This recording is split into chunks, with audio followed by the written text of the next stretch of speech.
with a number of testing kits. Is that realistic, and do you back pupils having to wear masks, for example?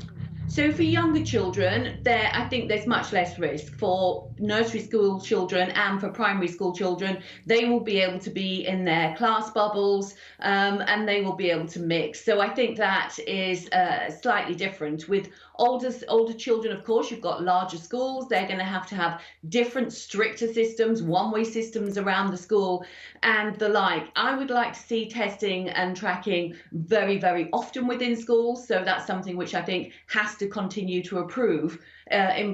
With face masks, well, the scientists say they're not needed, certainly not for younger children. For older children, I wouldn't want to leap into that. But if it's something that makes people feel safer, and if it's deemed to be something which is a positive, which helps children be in school, then I think so be it.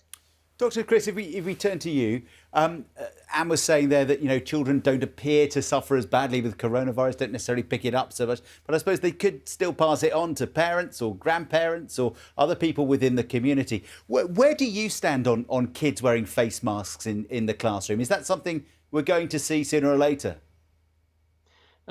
I'm not a policymaker, I'm just a virologist, to sound like the guy on Star Trek, don't I? The bottom line here is I think that there are pros and cons to any kind of intervention.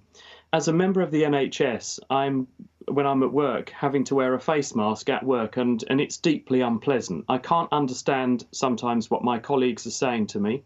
They can't understand what I'm saying to them. And I've been watching my colleagues, actually, and they subconsciously are fiddling with these face masks all the time because they're uncomfortable, especially in the heat we've been experiencing.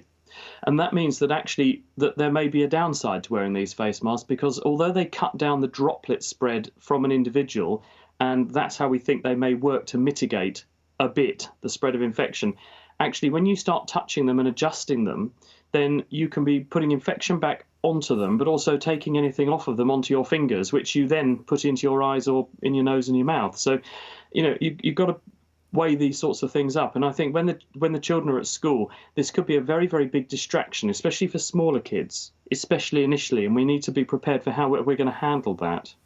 How does it work with the trade-offs, Chris? So closing pubs, for example, to allow schools to open, does that have a meaningful impact? Will that have a meaningful impact?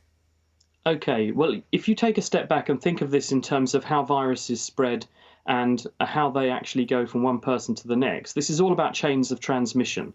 The more contacts there are between people, the more opportunities there are for things to spread. Now, it's not a given they will spread, but you're just maximising the number of pathways or increasing the number of pathways or conduits through which chains of transmission can flow.